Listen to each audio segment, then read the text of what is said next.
기원전 59년 봄, 부여왕궁 돌방 안, 한 여인이 갇혀 있습니다. 유화, 강의 신 하백의 딸입니다. 죄목은 불륜, 허락 없이 남자와 정을 통했다는 겁니다. 아버지 하백이 딸을 왕궁에 가뒀습니다. 그런데 묘한 일이 벌어집니다. 햇빛이 유화를 따라다닙니다. 방 안 어디를 가든 햇빛이 그녀의 몸을 비춥니다. 금화왕이 유화를 다른 방으로 옮겼습니다. 햇빛이 따라옵니다. 창문을 막았습니다. 햇빛이 틈으로 비집고 들어옵니다. 3개월 뒤 유화가 알 하나를 낳습니다. 사람이 아니라 알입니다. 크기가 2말 정도 되는 거대한 알. 금화왕이 명령합니다. 저 알을 개와 돼지에게 던져라. 개와 돼지가 먹지 않습니다. 길가에 버려라. 소와 말이 피해갑니다. 들판에 내다 버려라. 새들이 날아와 덮어줍니다. 금화왕이 칼로 쪼갭니다. 깨지지 않습니다. 도끼로 내리칩니다. 금도 안 갑니다. 결국 금화왕이 유화에게 돌려줍니다. 내가 알아서 키워라. 유화가 알을 품에 안고 따뜻하게 감쌌습니다. 며칠 뒤 알이 스스로 깨집니다. 건장한 사내아이가 튀어나옵니다. 이름 주몽, 부여어로 활을 잘 쏘는 자라는 뜻입니다. 이게 신화입니다. 환상입니다. 하지만 이 이야기 뒤에 진짜 역사가 숨어 있습니다. 오늘 제가 풀어낼 이야기는 이겁니다. 기원전 37년 22세 망명자 주몽이 어떻게 700년 동안 동북아시아를 지배할 제국을 세웠는가? 기원전 48년 주몽 나이 10살 이미 부여 최고의 명궁이었습니다. 파리를 활로 쏘아 맞췄습니다. 백발백중. 금화왕이 감탄했습니다. 참으로 신기한 재주로다. 하지만 왕자들은 달랐습니다. 대소, 영포, 위구타, 구추가, 능포, 적거, 미거, 금화왕의 아들 치영제. 이들이 주몽을 미워했습니다. 신분이 애매한 놈이 자기들보다 뛰어나니까요. 대소가 아버지에게 말합니다. 주몽은 사람의 아들이 아닙니다. 그 재주가 너무 뛰어나 보통 사람이 아닙니다. 지금 제거하지 않으면 훗날 큰 재앙이 될 것입니다. 금화왕이 망설입니다. 주몽을 죽이고 싶진 않았습니다. 대신 궁궐에서 내쫓습니다. 말 목장을 관리하라. 천한 일을 시킨 겁니다. 주몽이 말을 키웁니다. 그런데 묘한 짓을 합니다. 좋은 말은 먹이를 적게 줘서 여위게 만듭니다. 나쁜 말은 먹이를 많이 줘서 살찌게 만듭니다. 금화왕이 말을 나눠줍니다. 살찐 말은 내가 타겠다. 여윈 말은 주몽 내가 타거라. 주몽이 여윈 말을 받았습니다. 하지만 그 말이 진짜 명마였습니다. 이름 정리마였습니다. 하루에 1000리를 달리는 말. 기원전 37년 봄, 유화가 주몽을 불렀습니다. 떠나거라. 왕자들이 너를 죽이려 한다.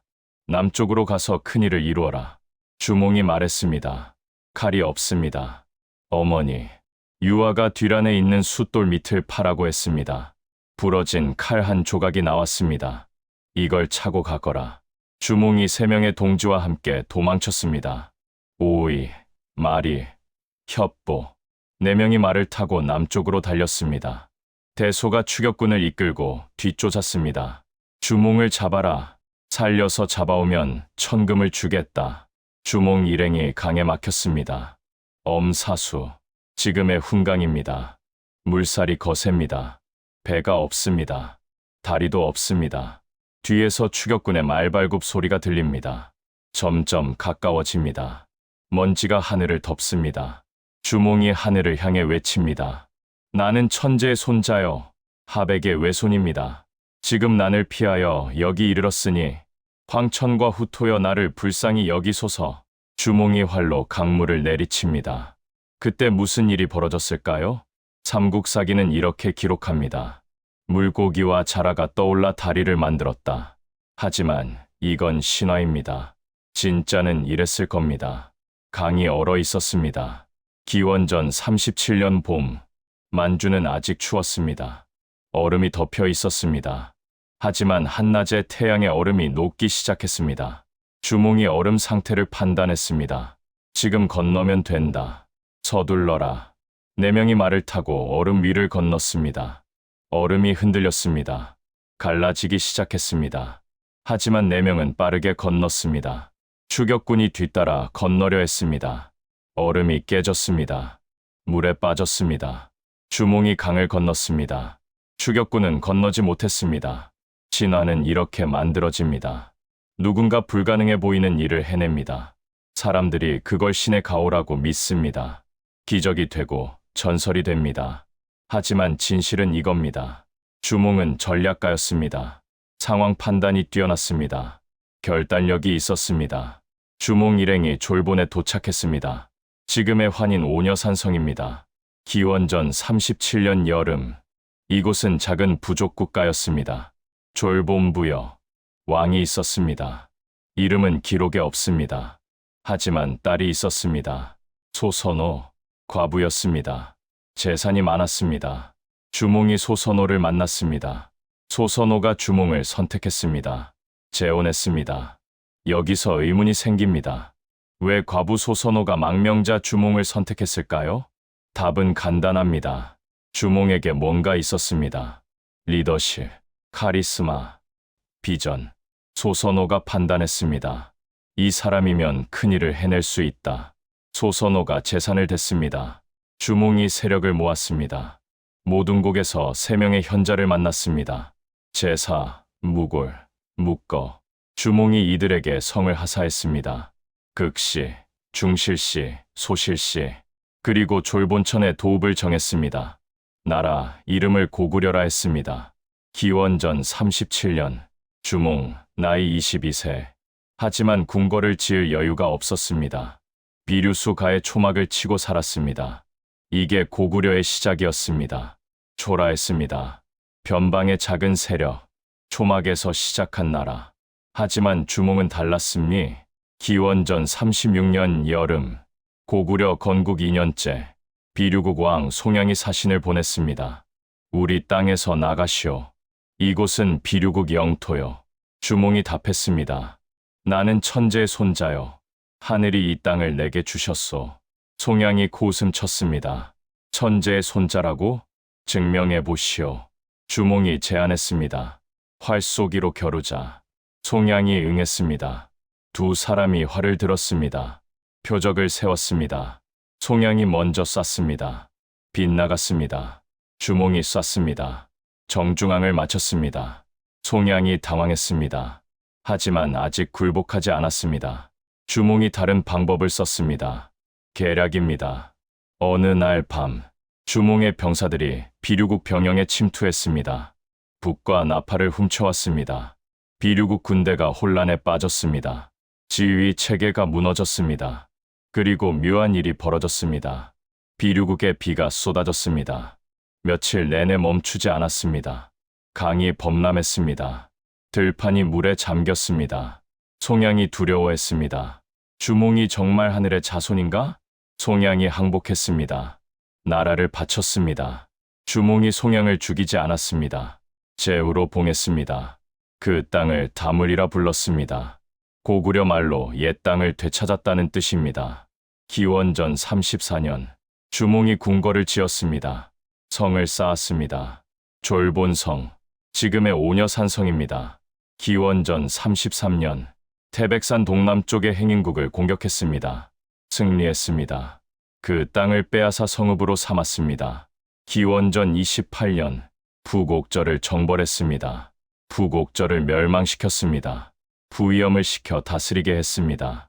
불과 9년 만에 주변 3개 나라를 복속시켰습니다. 주몽의 전략은 명확했습니다. 첫째, 주변 소국부터 차례로 정보. 둘째, 항복한 왕을 죽이지 않고 제후로 삼음. 셋째, 유능한 장수를 보내 통치. 이게 고구려 확장의 공식이었습니다. 기원전 19년 봄, 주몽이 세운 고구려는 이제 강국이 되었습니다. 19년이 흘렀습니다. 그때 한 청년이 찾아왔습니다. 유리, 부여에서 왔습니다. 유리가 주몽을 찾았습니다. 저는 부여에서 온 유리입니다. 어머니가 보내셨습니다. 주몽이 물었습니다. 증표가 있느냐? 유리가 부러진 칼을 꺼냈습니다. 주몽이 자기 칼을 꺼냈습니다. 두 조각을 맞췄습니다. 딱 들어맞았습니다. 주몽이 유리를 끌어안았습니다. 내 아들이로다. 4월. 유리를 태자로 책봉했습니다. 이게 무슨 의미입니까? 소선호의 아들 비류와 온조가 있었습니다. 이들이 왕위 계승 서열일 이이었습니다. 하지만 유리가 태자가 되었습니다. 비류와 온조가 밀렸습니다. 소선호가 결단했습니다. 우리는 남쪽으로 가자. 비류, 온조와 함께 남아있습니다. 이들이 세운 나라가 백제입니다. 기원전 19년 가을 9월, 주몽이 죽었습니다. 나이 40세. 삼국사기는 이렇게 기록합니다. 용산에 장사 지냈다. 지호를 동명성왕이라 했다. 하지만 광개토대 왕릉비는 다르게 기록합니다. 왕이 홀본 동쪽에서 황룡을 타고 승천했다. 또 동국이 삼국집은 이렇게 전합니다. 왕이 용의 머리를 밟고 하늘로 올라갔다. 죽음조차 신화가 되었습니다. 하지만 진실은 이겁니다. 주몽은 40세에 세상을 떠났습니다. 아마도 병사했을 겁니다. 전쟁의 후유증이었을 수도 있습니다. 하지만 그가 남긴 유산은 컸습니다. 22세에 세운 나라, 19년 만에 강국으로 키웠습니다. 이 나라 고구려는 그 후 700년을 이어갔습니다. 광개토대왕이 나왔습니다. 만주와 한반도, 북부를 장악했습니다. 수나라를 격퇴했습니다. 당나라와 맞섰습니다. 모두 주몽이 놓은 기초 위에서였습니다. 주몽은 아래서 태어나지 않았습니다. 물고기가 다리를 만들어주지 않았습니다. 용을 타고 하늘로 올라가지 않았습니다. 하지만 그는 진짜 영웅이었습니다. 22세에 3명의 동지와 함께 망명했습니다. 아무것도 없었습니다. 부여에서 쫓겨난 도망자였습니다. 하지만 그에게 있었습니다. 비전이, 리더십이, 전략이. 2년 만에 첫 번째 나라를 복속시켰습니다. 9년 만에 세계 나라를 정복했습니다. 19년 만에 강국을 만들었습니다. 이게 신화보다 더 대단한 이야기입니다. 신화는 사람들을 현혹합니다. 주몽은 신이었다. 우리는 범인이다. 우리는 못한다. 하지만 역사는 말합니다. 주몽도 사람이었습니다. 22세 청년이었습니다. 망명자였습니다. 그런 그가 해냈습니다. 여러분도 할 수 있습니다. 조건이 안 좋다고요? 주몽은 더 안 좋았습니다. 돈이 없다고요? 주몽은 초막에서 시작했습니다. 사람이 없다고요? 주몽은 3명과 시작했습니다. 중요한 건 비전입니다. 전략입니다. 실행력입니다. 주몽이 우리에게 주는 교훈은 이겁니다. 신화를 믿지 마라. 역사를 보라. 그리고 너도 할 수 있다. 감사합니다. 도토리였습니다.